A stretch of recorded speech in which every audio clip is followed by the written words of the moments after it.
Sobat Iskol semua, welcome to our YouTube channel. Kembali lagi bareng aku Intan di sini dan saat ini saya sedang berada di Institut Pertanian Bogor. Saat ini kita akan berbagi cerita dan mendengarkan cerita dari seseorang yang memang sudah memberikan perhatian besar di bidang pertanian organik.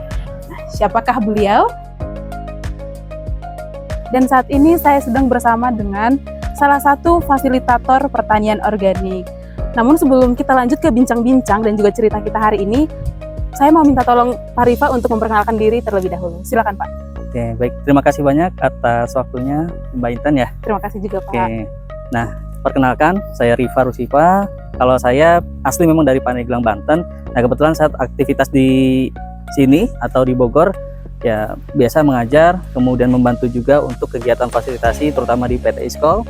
Dan juga saat ini bergabung juga sebagai auditor, fasilitator, dan juga pertanian organik di ICERT. Nah, jadi memang alhamdulillah nih kebetulan Mbak Intan, jadi saya lebih tertarik sekarang dengan dunia pertanian, khususnya memang di pertanian organik. Karena memang bidang saya di pertanian. Kebetulan saya juga alumni dari PB, di agronomi dan hortikultura. Dan ya sekarang saya memang selain di bidang pertanian organik, saya juga membantu untuk mengajar di prodi perkebunan di Sekolah Vokasi PB.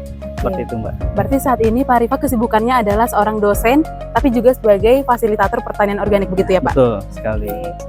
Tapi boleh diceritakan nggak sih Pak, kenapa Pak Rifa bisa memilih menjadi seorang fasilitator pertanian organik? Secara kan sudah menetap sebagai dosen seperti itu Pak. Apa sih yang mendasari menjadi fasilitator pertanian organik Pak?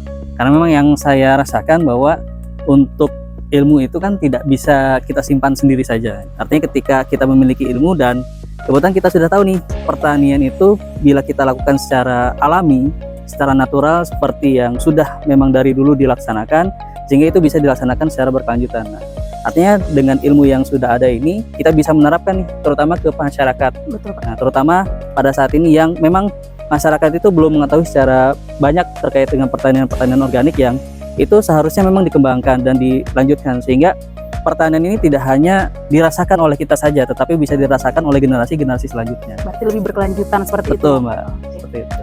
Tapi boleh di-spill nggak sih Pak, gimana sih caranya menjadi seorang fasilitator? Apakah ada syarat-syarat khusus menjadi fasilitator pertanian organik? Ya. Pada prinsipnya ketika kita ingin menjadi seorang fasilitator, artinya kan di sini kita mendampingi atau memfasilitasi kegiatan-kegiatan yang berkaitan dengan ya terutama dalam bidang pertanian organik. Nah, paling tidak yang pertama yang perlu kita lakukan, kita punya niatan dulu. Artinya ketika niat itu sudah ada untuk menjadi seorang fasilitator, maka nanti akan dimudahkan juga untuk ke arah sana. Nah, kemudian yang kedua, menguasai di bidang itu, atau istilahnya mempelajari lah. Tidak harus menguasai secara bagus, tetapi bisa mempelajari dengan baik. Nah, artinya ketika kita berinteraksi dengan masyarakat, juga pastikan di sana para petani, khususnya kelompok tani itu pasti sudah mendapatkan juga untuk pengetahuan, informasi, ilmu dari penyuluh. Nah, itu yang bisa istilahnya kita saling bekerja sama, saling membantu bagaimana kita bisa menerapkan di sana. Kemudian yang ketiga ya, karena kita memfasilitasi, kita lebih enak berinteraksi gitu kan. Artinya kita mudah untuk melakukan interaksi dengan orang lain. Nah, itu juga merupakan salah satu kunci. Tapi Pak, sebelum Pak Rifa menjadi seorang fasilitator pertanian organik, ada caranya itu bagaimana sih Pak? Contohnya apakah ada ujiannya terlebih dahulu, ada pelatihannya terlebih dahulu, bagaimana sih Pak? Boleh diceritakan? Yang kemarin saya rasakan gitu, ketika menjadi seorang fasilitator, pertama sih memang ada informasi dulu nih, gitu kan. Kebetulan pada saat itu ada rekanan, gitu, ada rekanan yang memang dia itu pernah atau sedang mengikuti di bidang pertanian organik. Nah, kebetulan di sana ada kesempatan untuk menjadi fasilitator, maka saya coba ikuti. Gitu. Nah, ketika saya ikuti, ya sama seperti prinsipnya ketika kita mengikuti proses pendaftaran untuk suatu kegiatan, ya kita melakukan pendaftaran, kemudian nanti ada training terlebih dahulu, gitu kan, terkait dengan bagaimana kita bisa menjadi seorang fasilitator yang baik. Ya, baik dari segi komunikasi, dari pengetahuan, informasi, dan juga bagaimana kita juga bisa ketika di masyarakat itu menjadi figur atau salah satu contoh lah yang bisa di istilahnya diteladani ataupun diikuti oleh petaninya. Oke, berarti sekarang Pak Rifa kan sudah menjadi fasilitator pertanian organik. Boleh diceritakan nggak sih Pak, apa aja tugas dari seorang fasilitator pertanian organik dan pengalaman Pak Rifa sendiri di lapangan bersama petani itu apa saja? Silakan Pak. Oke. Nah, menjadi seorang fasilitator itu tugas yang pertama adalah bagaimana kita bisa mendampingi masyarakat atau kelompok tani yang memang menjadi concern kita untuk masyarakat ini bisa mengetahui gitu bagaimana konsep pertanian organik itu bisa dilaksanakan di lingkungannya. Nah, kemudian yang kedua, bagaimana juga ketika memang kelompok tani ini sudah diarahkan oleh penyuluh, kemudian oleh dinas, nah, kemudian memang ditargetkan menjadi desa organik, maka kita juga mempersiapkan, terutama terkait bagaimana ketika pertanian organik ini tidak hanya sekedar simbol gitu ya, Betul. hanya organik, tetapi perlu juga dilakukan sertifikasi. Maka pada saat kita memfasilitasi itu, kita mempersiapkan juga dokumen yang dibutuhkan untuk melakukan kegiatan sertifikasi organik. Nah, kemudian yang ketiga ya, bagaimana pertanian organik ini bisa terus berkelanjutan, sehingga kegiatan-kegiatan yang dirasakan pada saat memfasilitasi itu kita sampaikan bahwa persyaratannya apa saja yang harus bisa dilakukan untuk bisa dilakukan atau bisa dikatakan kelompok ini benar-benar menerapkan pertanian organik dengan baik. Nah, itu kan sudah ada standarnya, ada di SNI 6729 tahun 2016 seperti itu, Mbak. Berarti sampai saat ini Pak Rifa sudah menjadi fasilitator pertanian organik itu berapa tahun, Pak? Saya kebetulan waktu itu masuk di Februari tahun 2022, ya kurang lebih sudah berjalan 2-3 tahun ini. Seperti itu. Sejauh ini Pak Rifa sudah kemana aja sih Pak melakukan fasilitasinya? Ya, untuk kesempatan, alhamdulillah saya sudah pernah ke beberapa daerah gitu ya, terutama masih daerah Jawa. Yang paling sering itu daerah Jawa Tengah, kemudian daerah Jawa Barat, kemudian Jawa Timur. Nah, yang belum kesampaian nih daerah Sumatera gitu ya, daerah Sumatera, kemudian Kalimantan dan Sulawesi. Gitu. Tapi ya secara garis besar semua yang dilakukan dalam fasilitasi itu kelompok tani bekerja sama dengan baik, terutama bahkan mereka juga bisa sampai dengan istilahnya rela gitu meluangkan waktunya, bahkan pada saat itu pernah loh pada bulan puasa mereka malam-malam pun masih siap gitu untuk bisa istilahnya sharing informasi dan bisa untuk mempersiapkan dokumen dengan baik. Berarti memang petani yang sangat interest dengan pertanian organik juga sangat diperlukan ya Pak. Jadi Betul. memudahkan tugas seorang fasilitator pertanian organik begitu ya Pak. Betul. Pak Rifa sudah cerita sudah hampir 3 tahun ya Pak menjadi betul, fasilitator pertanian organik, dan pastinya sudah menemui banyak jenis-jenis petani dengan sifat-sifat yang berbeda, tradisi yang berbeda.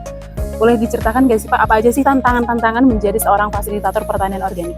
Ya, baik, terkait dengan tantangan itu sendiri ya sebenarnya dalam memfasilitasi itu ya pasti ada gitu kan. Ya terutama ketika kita berkunjung ke suatu daerah ya tantangannya itu pertama di bahasa. Ya. Nah, kemudian ya bahasa itu sebenarnya ya ketika kita bisa berbahasa Indonesia ya itu sudah menjadi modal lah gitu kan. Meskipun pada saat di lokasi itu terutama ketika kita berjumpa nih dengan kelompok tani, nah ya agak miris juga sih sebenarnya dalam artian di sini kelompok tani itu sebagian besar adalah umurnya sudah di atas 30 ke atas atau 40 lah, sudah tua, sehingga ya terutama daerah Jawa Tengah ya Jawa Timur itu sebagian besar itu memang benar-benar istilahnya generasi yang masih mempertahankan budaya. Jadi bahasa pun istilahnya masih menggunakan bahasa Jawa tulen lah ibaratnya seperti itu. Nah itu. Kemudian yang kedua ketika istilahnya mengumpulkan nih massa atau masyarakat terutama, nah di sini juga merupakan sebuah tantangan gitu kan. Nah makanya kita berkoordinasi dengan penyuluh setempat atau penyuluh daerah setempat gitu ya untuk bisa membantu kita mengumpulkan istilahnya kelompok tani ataupun masyarakat yang ada di daerah sana. Kemudian yang ketiga lokasi. Nah ini juga menjadi sebuah istilahnya tantangan karena di setiap lokasi itu lahan yang kita kunjungi itu tidak semuanya sama datar gitu ya. Bahkan ada yang curam sama sekali gitu ya. Nah itu juga menjadi sebuah tantangan ketika kita berkunjung, kemudian kita melihat nih bagaimana kesesuaian lokasi mereka itu dalam budidaya pertanian organik itu kita cek gitu kan, sudah sesuai atau tidak, apakah istilahnya ada ya kontaminasi dengan lingkungan sekitarnya ataupun tidak. Nah, ini jadi sebuah tantangan juga lahan itu supaya ya paling nggak kita latihan fisik lah gitu kan Ya, untuk bisa pada saat di lokasi itu fisik kita prima seperti itu Mbak. Saat ini kan posisinya Pak Rifa sebagai fasilitator pertanian organik bisa kita sebut sebagai edukator begitu ya Pak. Ya. Nah, menurut Pak Rifa sendiri seberapa penting sih Pak peran seorang fasilitator bagi petani terutama pertanian organik yang belum memiliki pengetahuan yang luas terkait pertanian organik? Ya, kalau dari segi pentingnya ya tentu menjadi seorang fasilitator itu merupakan hal yang penting ya, terutama ya bagi lingkungan sekitar kita, karena ya tadi yang saya sampaikan sebelumnya bahwa pertanian ini bukan hanya untuk kita saja. Betul. Tetapi pertanian ini perlu kita lanjutkan ke generasi-generasi berikutnya. Karena kita sudah melihat nih bahwa perubahan iklim yang terjadi pada saat sekarang ini ya sudah mulai terlihat dampaknya, terutama betul, pada Pak. pemanasan global, kemudian penggunaan bahan-bahan kimia yang ada di lahan itu sangat terasa sekali dampaknya. Nah sehingga ya jangan sampai gitu ya generasi kita yang menjadi istilahnya merusak untuk pertanian sehingga tidak bisa dimanfaatkan ataupun tidak bisa dirasakan oleh generasi berikutnya. Terus kan. Maka ya disitulah peran fasilitator, terutama terkait dengan bagaimana kita menggaungkan pertanian organik, ya mulai dari rumah kita sendiri sampai dengan lingkungan masyarakat sekitar kita, sampai dengan ke tingkat yang lebih global lagi, komunitas bahkan nasional seperti itu. Berarti memang kita harus memulai dari yang lebih kecil Ya, terlebih dahulu. betul sekali Mbak Intan. Tapi pas sejauh Pak Rifa menjadi seorang fasilitator dan menghadapi banyak petani begitu ya Pak, apa sih Pak keluhan petani yang paling sering disampaikan ke Pak Rifa terkait mereka dalam melakukan pertanian organik? Oke, baik.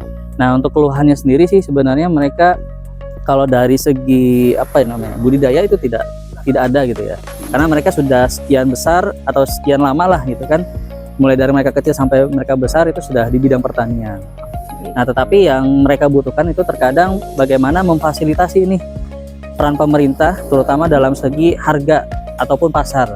Nah, ketika mereka sudah bisa menerapkan pertanian organik, bahkan sampai dengan mereka dilakukan sertifikasi, terkadang mereka suka bingung nih, kemanakah pasarnya itu bisa dijual seperti itu. Karena harapannya dari mereka sendiri, dengan mereka budidaya pertanian organik yang tentunya Harganya lebih meningkat. Iya, begitu ya. konsennya itu mereka untuk bisa produknya itu menjadi lebih sehat gitu kan. Maka mereka mengharapkan harga juga bisa menjadi lebih baik seperti itu. Kalau misal pesannya dong Pak untuk generasi muda yang mau terjun ke pertanian organik. Oke ya, prinsipnya jangan takut gitu ya ketika kita sudah berperan di bidang pertanian organik. Nah, karena untuk pertanian sendiri ya tidak harus selalu datang ke lahan gitu ya. Karena sekarang sudah banyak penggunaan teknologi yang sudah bisa kita manfaatkan dengan baik. Ya salah satunya ya tadi dengan menggunakan hidroponik, ya, kemudian dengan menggunakan ya, sekarang itu ada penggunaan drone ya, yang bidang skala luas. Nah, itu banyak sekali. Artinya hal-hal kecil itu bisa kita lakukan. Jadi ya pertama jangan takut dan juga jangan berpikiran bahwa pertanian itu selalu harganya rendah gitu. Bahkan Ya, betul. sekarang ini banyak sekali yang sudah istilahnya berpeluang untuk bisa ekspor ke luar negeri. Mungkin itu saja ya. Baik Pak Rifa, dari tadi Pak Rifa sudah menyampaikan banyak cerita, banyak insight dan pesan juga bagi kita sebagai pendengar. Saya mengucapkan banyak terima kasih kepada Pak Rifa atas pesan-pesan dan juga cerita yang dibagikan hari ini. Semoga pesan-pesan yang disampaikan Pak Rifa bermanfaat bagi kita semua. Semoga juga Pak Rifa semakin lancar jaya dalam pekerjaannya sebagai fasilitator dan juga sebagai dosen ya Pak. Oke, baik teman-teman sekalian, terima kasih sudah mengikuti cerita kita hari ini. Sampai jumpa di cerita kita yang lainnya. Eits, jangan pindah channel dulu, karena aku bakal kasih info penting buat Sobat Iskol dimanapun berada. Jadi buat Sobat Iskol semua yang mau meningkatkan kompetensi dan juga pengetahuan, terutama di bidang pertanian, boleh banget mengikuti pelatihan di PT Iskol Agridaya Internasional. Karena kita punya banyak banget skema yang bisa kamu pilih sesuai dengan kebutuhan kamu. Seperti pelatihan pertanian organik dan banyak skema lainnya seperti ini. Atau yang ini. Atau kamu bisa juga sertifikasi profesi, pelatihan persiapan pensiun, dan banyak skema pelatihan lainnya. Jadi, jadwalkan pelatihan kamu sekarang, karena Iskol pasti memberikan pelayanan terbaik dengan materi yang terbaik dan narasumber yang terbaik. Untuk info selengkapnya, kamu boleh banget cek website dari PT Iskol Agridaya Internasional, atau kalau misalnya kamu mau mengikuti info-info terbaru dan terupdate dari Iskol, boleh banget cek sosial media Iskol Agridaya di Instagram dan juga LinkedIn @iskol_agridaya. Jadi tunggu apa lagi? Kami tunggu kehadiran Sobat Iskol semua di sini. Bye bye.